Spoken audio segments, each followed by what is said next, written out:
Okay. Okay, welcome back.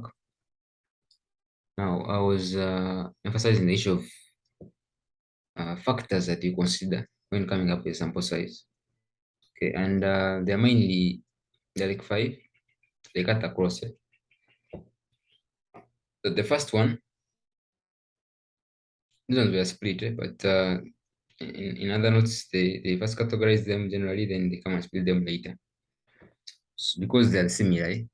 So when you see, for example, under test of controls, we say one of the most important factors is if you're going to rely on the effectiveness of controls to a large extent in your entire audit, then you want to consider a large size sample or a large sample size so that you minimize, or if there's any issue of any items may miss out,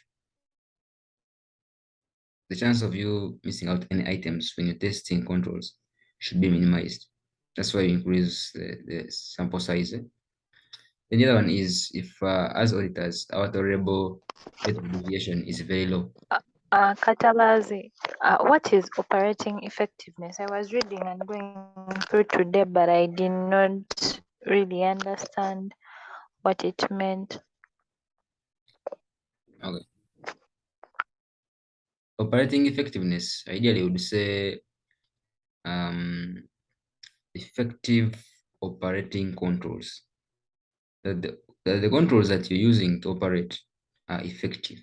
That's what it means. In short, they just used one word to come earlier than the other. But you're saying if your operating controls or your controls are operating effectively, okay, and you want to rely on those, okay, we're saying as auditors, you're supposed to perform a large sample size. So that remember, under test of controls, under topic 4, when you're deciding to use substantive tests and tests of controls, the few things you want to first assess is are controls operating effectively or not? Are they efficient? If they're effective, then you want to perform just tests of controls and maybe a few substantive tests, what you call a combined approach. Okay, but where the tests of controls are said to be ineffective, then you want to perform substantive tests. Okay, so meaning that if here somebody is saying that the controls are operating effectively, meaning that ideally you're supposed to rely on test of controls only, you must increase the size of the sample so that you don't miss out anything. All right. Then the next one is tolerable rate of deviation. This one is dependent on the auditor. If the auditor thinks that he can tolerate a few mistakes here and there, okay, or high mistakes, then he may have a smaller sample. But where he feels that you're not supposed to miss out on anything, okay, what you call a low or a lower tolerable rate of deviation, then it's going to increase the size of the sample so that when it's performing the audit, then miss out any items that are significant. Then the higher the expected rate of deviation, the larger the sample size, so as to estimate the actual rate of deviation. Okay, remember we're using this the expected rate of deviation to come up with a conclusion and evaluation of results. That when you have a high expected rate of deviation, then we say, okay, it's high. Let's increase the sample size so that we curb or catch any deviations. Because we're expecting a high deviation rate.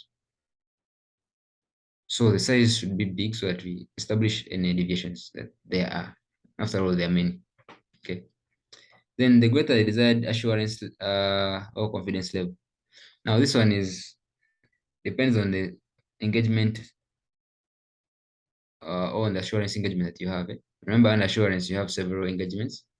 That's why you need a reasonable assurance, like for external audits. That's why you need limited assurance. Okay. So you need absolute assurance. You want to be absolutely sure. Of course, that is very rare, or actually, they say that you can't obtain absolute assurance as auditors. Okay, but where you want to really have as much confidence as possible, then your sample size must be large. You almost look at every item in the business. Okay, then the most important point to emphasize is the issue of the population. That a population size has a very negligible effect on the size of the sample that you choose. You can't use a sample based on the population size. Okay, you won't say, for example, that you want to audit maybe what. Okay, let me give three examples for companies. But say you go to the supermarket, yeah, they have several sales on a daily, especially on Fridays and maybe weekends where people are leaving, want to shop for the week. Yeah. Now you cannot say that because there's so many sales on a Sunday, I'm going to sample a small size or maybe 10%. You understand? The population size should not determine the size of the sample. The sample is totally independent of the population. That's what they're trying to say. So these factors are similar with substantive tests. They're very similar, if not the same. Okay, that for what for substantive tests, maybe the main difference is where we have the assessed risk of material misstatement. Okay, if the assessed risk of material misstatement is high, then we choose a large sample to catch any risks or any items. Then the others remain the same now. For assurance levels, if it is high, you want high confidence levels, then the sample must be big. If your tolerable misstatement, in this case, we call it tolerable rate of deviation. If it is lower or high, depending on where you belong, okay, if it is lower, then you want to have a large sample size because you don't want to tolerate any form of misstatement. So the larger sample size, the assumption is that you're going to look at almost every item and therefore you won't miss anything. So, and the others, so like that. So that was just a recap. So let's go to what we're supposed to cover, post random sampling, what. Let me first finish what I had to cover, then can maybe talk about that in case you need it. So we're going to look at monetary unit sampling. You can hear the word monetary unit sampling. It's just based on the values, really. We normally consider that items that have high value or that are significantly large should be looked at. Okay. So there was a scenario here. They said you're given a population which recorded a value of 177,203,000. Okay. Then a tolerable misstatement. This one, that is an assumption, or it's what the auditor says. It's judgmental for this one. Tolerable misstatement. He put it at 85% of the population value, which is 15 million. Okay, so confidence levels. No other sources of risk reduction. So we are looking at a 95% confidence level. We want to really reduce any form of risk since we didn't perform any procedures or the procedures to try to reduce the risk. So because we didn't do anything about that, so we're going to do as much as possible so that we have a high confidence level, which is 95%. So this will give us a confidence factor of 3.0 to be used. Now, once you have this information, you know how to get the sample. And now, I already showed you the formula of sampling interval that is given by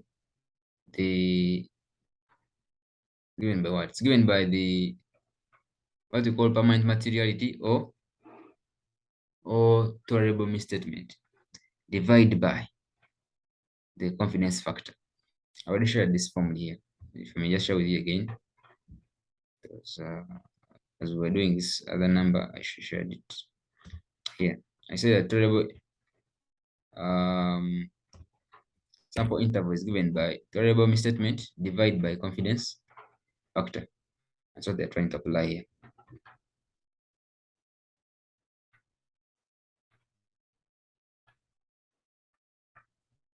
Okay, so they got 5 million, and that's the interval, 5 million.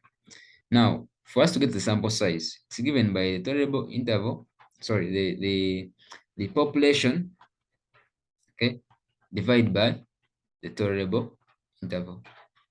Okay, but now this population, I think, let me see, this question is something from here. There's information missing. Some information was cut out. Otherwise, this 38 million is, we call it specific items.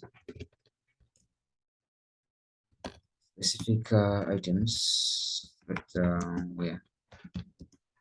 Tested 100%. 38, 340,000. Okay. So usually whenever you have a population of 177 and you have any items that you're going to look at specifically for some reason, maybe because they have maybe a very high value, whatever reason you have, and they don't qualify to be in the population, we deduct it, we remove them from the population. Excuse me. So that's why they deducted, that's why they were subtracting. So that you left to the population that does not include items that you're going to look at 100%. So when you have that population and divide by the interval, you come up with a sample size of 28. Okay. Yeah. The formula I have here is sample size is equal to population recorded times tolerable misstatement.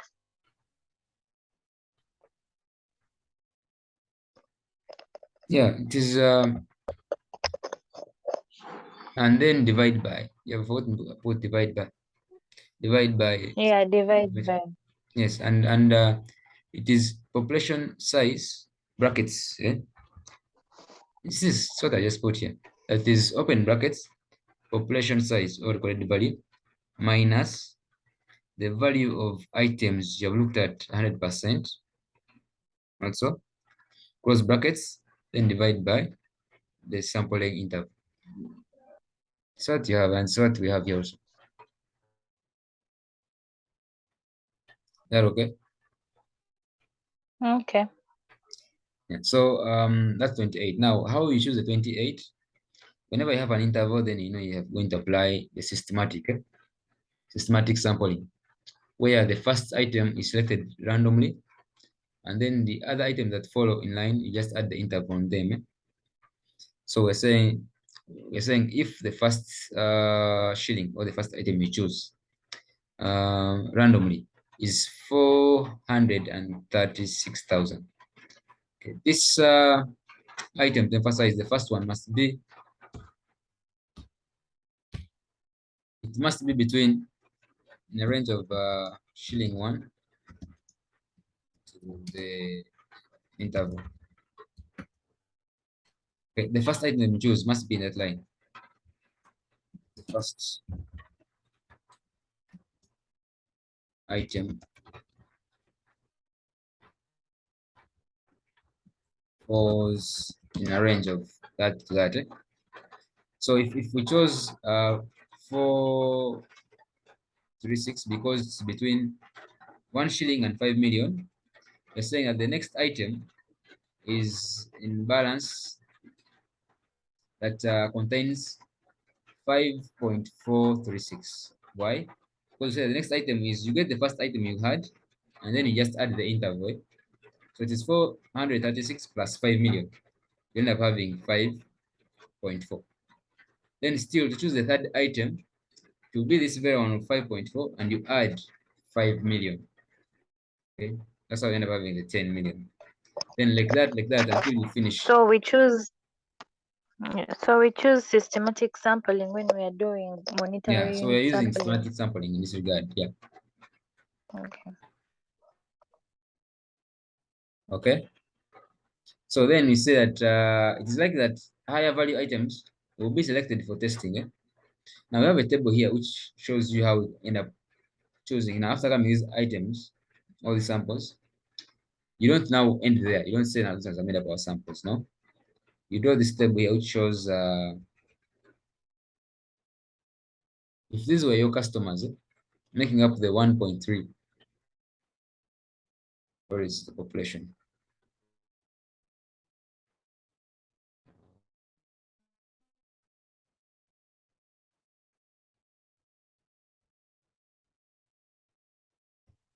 Okay, here we're saying in your findings, if you come up with 28 items, not items as such, but the population, and you have these customers, customer A, B, C, D, E, F, and on, G, H, I, J, K, blah, blah.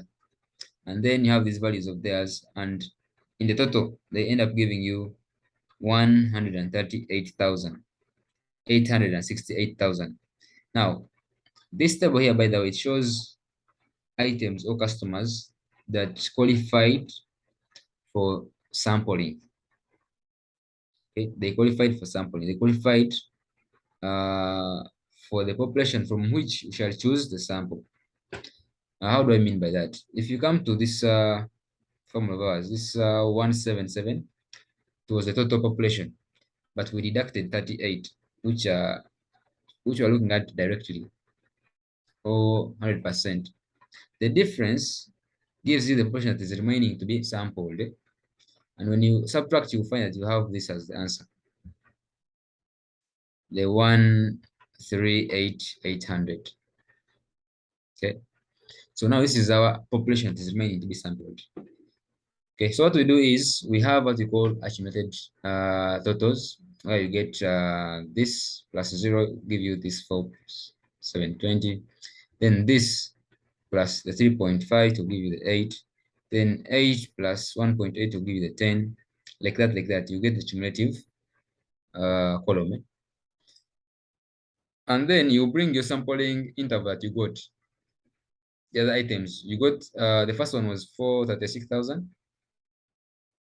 The next one is 5.3, because when you add 5M, you get 5.3. The next one is 10.4. Okay. Now, how you end up choosing or taking an item to a sample is you compare the cumulative and the sample. If the cumulative is greater than the sample, then we accept the sampling interval, we accept. Okay. So you're seeing 4.7 is greater than 4.3, then we say this item must forward in our sample. Then we go to the next item. It's 5.4. Its cumulative is 8.2. It's greater than 5.4, so we say it is okay. However, on the next item, the cumulative was just 10.05, and yet the interval is 10.43. Now, this interval cannot fall in this range, therefore. And because of that, we reject it or refuse it. And instead, carry it forward to the next item. So when you carry it forward to the next item, to the next line, and compare it with its accumulated total or balance, it is less, and therefore it qualifies, hence yes. Okay, and then you move to the next item, you add 5 million still, the interval, you continue with the interval. When you add 5, you get 15. Now 15, you compare it with this one, it's cumulative, it is less, I mean it's greater, hence it is a no, because it doesn't fall in this category. So we carry it forward as 15.4. Then you compare it to the next accumulative. If it is less, then we say yes. Okay, and then you do like that for the rest of the items. All right. Now, Kataba's the trade receivable balances are given, right? yeah, they're given. Okay. So when the cumulative is not given, that you have to find, then there's also sampling interval. You have to find it. Okay. Okay, so unfortunately, that's where my thing is ending. But there's another. I did not checked. We had an extra like findings that after they did all this, at the end of the day, when they came up with the item that they selected, the yeses, they had 28. And out of the 28, when they performed audit procedures, there were items such that there were customers like customer B, I think also customer K, and some other customer It's who had. customer P. Mm, Mm. There's customer BKP, mm. then there's recorded value, audited value, misstatement, and misstatement percentage on the table of the sample of the 28 receivable balances. Yeah. So in that regard, they gave you the misstatement. You understand? For those three individuals that they found. Eh? Now, uh, Yes, what we do is now that is from the sample. Now you're supposed to now yes, project, supposed to project to the population by applying the formula as we already said. That for projection, what you do is you get the misstatement of the sample, divide by the value of the sample times the population. Okay, so that will give you the projected misstatement. Okay, now after getting that, you now find out the estimated misstatement, like the entire misstatement, which is given by the projected misstatement. Then you add any misstatements that you got from the direct, yeah, from the direct items or the specific item you looked at. And then what else? And then if there were any anomalies, yeah, you'll also include them, and then to give you a total of estimated misstatement. So after that, now you evaluate the results. Okay. In evaluation side, okay, you compare, you look at your what the misstatement was as general, then you compare it with your expected, or what you call a tolerable misstatement. If you're just allowing for 15M and yet the other one is giving you maybe 16M, then we say that the actual misstatement of the population is likely to be greater as well. And because of that, we may either consider engaging management, which management must accept to make those changes, or else we shall consider modifying our report. And that's it. Okay. okay. Mm. So the difference is that the monetary unit has this table of higher Yes. value items that will be selected for testing, right? Yeah. It's the only difference. Otherwise, the Mm. rest are a bit the Yeah, they're the same. same. The rest are the same. And even here, we use maybe what systematic, yeah, sampling. Yet the others have been using other forms of sampling. Random. Yeah. Yeah. I found you doing this. I found you doing the statistical. Mm.